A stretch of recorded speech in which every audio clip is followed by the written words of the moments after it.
Hey there, guys. We've got the next race trial on JP. It's the dragon. It comes after the aquatic octopus.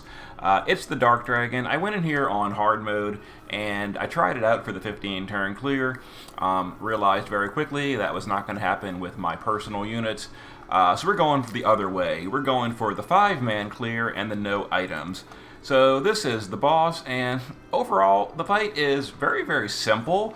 It's just bulky, bulky, bulky. So we're going to be taking Hey Bro, and this is the team. We're going to do the other two missions and very heavily fail the 15 turn clear.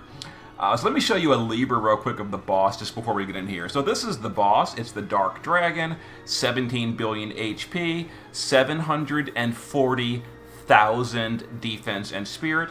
And look at those resistances. Basically immune to everything except, you can't even really call it a weakness, but it can potentially be hurt by earth and light damage. So we're going to be going with a light team. And because we can't do the 15 turn clear, we're going to just auto battle our way to victory with complete and total automation.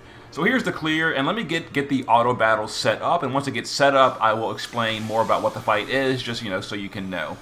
So we're going to start Titus's in the shift form with some auto buffing, auto bravery, auto amplify, etc. They're going to go to the base form. Every turn, Gilgamesh is going to 130 light in peril, and then double break the boss. We're going to use Fire Vretus is going to fire resist 80% from Carbuncle. And Wildcard Ace is going to Nethicite, and let's do it the other direction. We're going to Mirage and Nethicite, while Titus's are going to chain every turn. So let's go ahead and set up auto battle.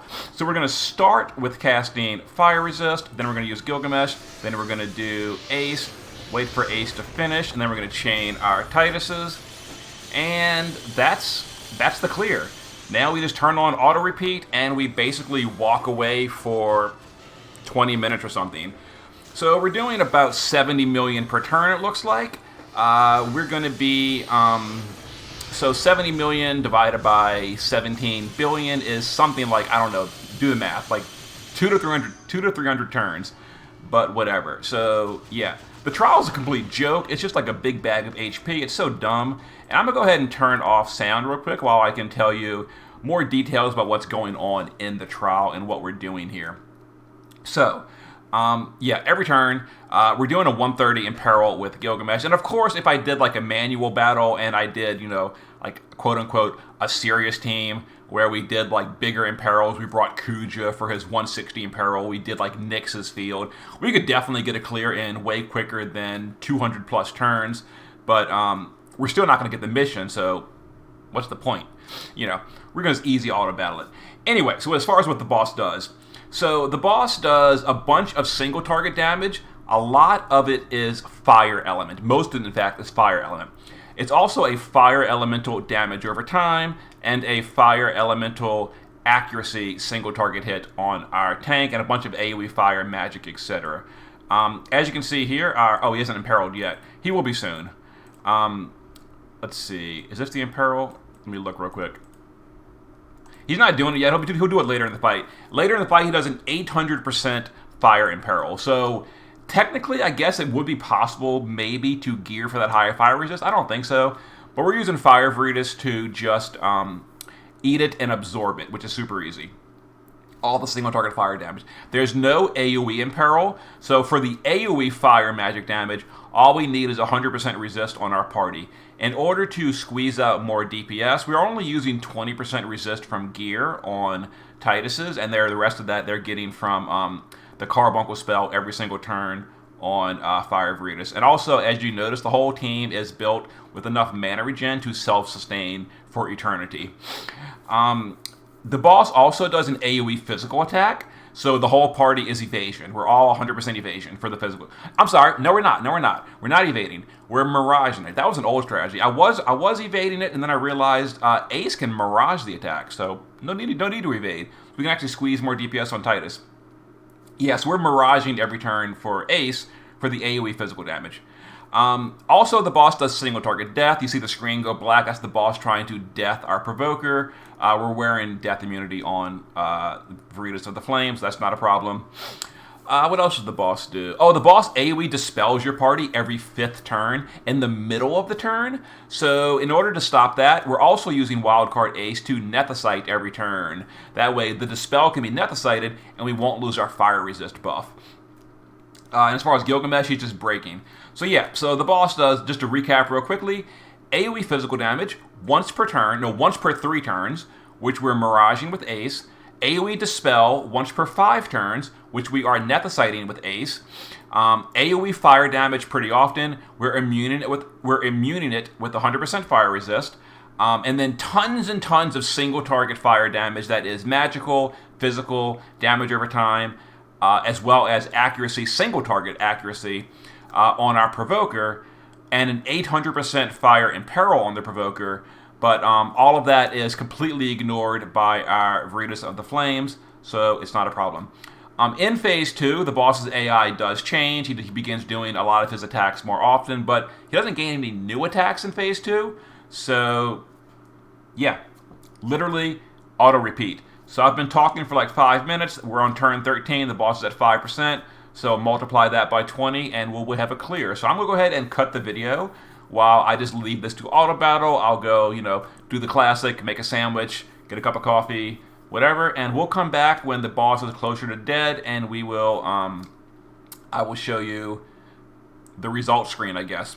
I mean, this is the whole trial. This is the entire trial. It's just bulky. It's terrible trial design. I don't love trials like this that are just no threat whatsoever to your team. It is a complete and utter joke. You take literally 0 damage the entire fight. And you just have 740,000 defense, 17 billion HP, and basically immune to everything. Let's go ahead and bring that Libra screen back up. Who thought this was a good idea? Who thought this was a good idea? No one. This is not a good idea. This is not fun trial design, where the only challenge is your patience. Anyway, I'm gonna cut the video. We'll come back in 15 minutes when we're closer to 0%, so see you in a few minutes. Alright guys, we're back. Yep, the trial has been just running. I have been just checking in every now and then to check the health percentage. It's been complete autopilot the entire time. It's been a while. It's been like about half an hour, maybe more. I don't know. I haven't really been paying too much attention, but yeah, literally just repeat the entire time. And there is our victory after who knows how long. So here's the team we used. I'll go over the gear and explain the details of the gearing. So I already explained why we're using all these units. Titus. The whole party has 20 or better fire resist. We're getting the other 80 from Carbuncle. We're getting Mirage from Ace. Fire Veritas does need to be full evasion because he's taking all the single target stuff, so he definitely needs full evasion and death immunity. Also, everyone has enough mana regen to self-sustain. So you might notice my Fire Veritas is 6-star level 1. Now the reason I did that is at 6-star is when he absorbs fire. If he's only at level 1 at 6-star, he won't counterattack.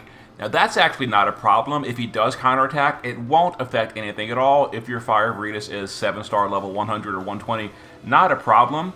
It's just that if he's counterattacking, it slows the clear down, because every single turn he's going to counterattack like 4 to 5 times, and the clear will be just a lot longer waiting on counterattack animations. So if you've got like a spare copy of Fire Veritas laying around, level him up to 6-star, keep him at level 1, and that's all you need.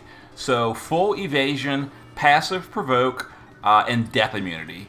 And then I gave him enough mana regen to self-sustain, so he can cast from Carbuncle every single turn the 80% fire resist buff. And that's it. He absorbs fire, and if he's full evasion, he'll evade all the physical stuff, including the single target physical. With death immunity, he won't get deathed. Gilgamesh in the shift form is just full evasion. Actually, he doesn't need evasion. Technically, he doesn't need it. I geared him for it just in case like something went wrong and maybe we couldn't Mirage that turn. But he doesn't need evasion, but he does need 20 or better fire.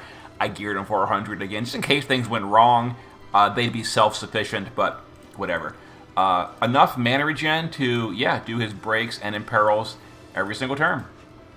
Ace, again, same thing. 100 fire resist and full evasion, just in case something went wrong. Nothing ever did, but safety first. Other than that, just enough mana regen to do his Nethicite and Mirage every single turn.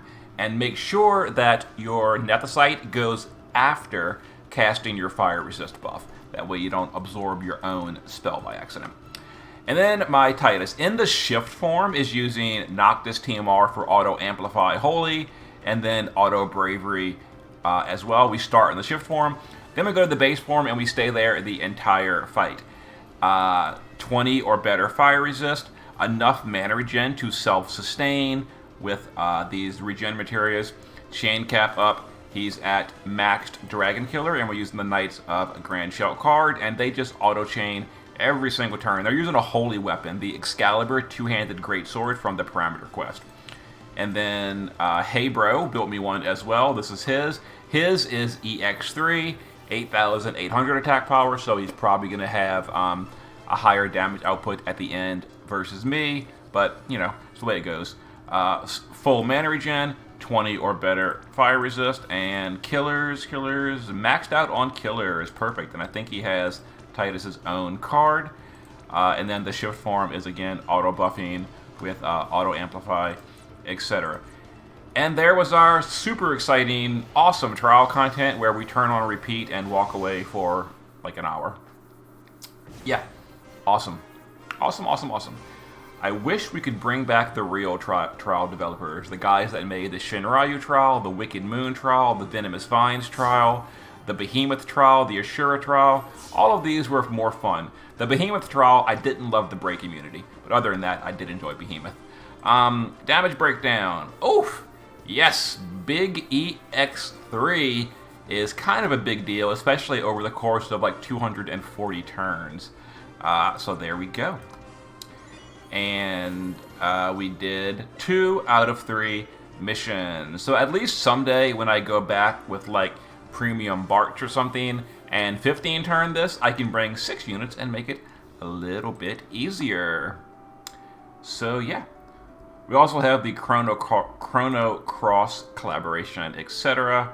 For those of you curious about the Chrono Cross EX boss, I 2-turned it with Knights of Grand Shell, so I didn't bother uploading the video. It was extremely boring. It was literally going there and 2-turn it, so whatever. Anyway, there was the Dragon Trial, so very exciting. Okay, see you guys. Actually, let's go ahead and use that 1 ticket for a copy of Surge. We'll use 1 ticket. Oh, 2 tickets. Okay. Let's go. 2 tickets. Maybe we'll get a red on stream or on camera. Oh, it's rainbow. Can it upgrade? No. Sad face. Unaleska. I think my Unaleska is EX3. She got a new Weakness Awakening. Aw, sad face. No, no Surge, I guess. Unless it upgrades. It didn't. Okay. Anyway, video's done. See you next time.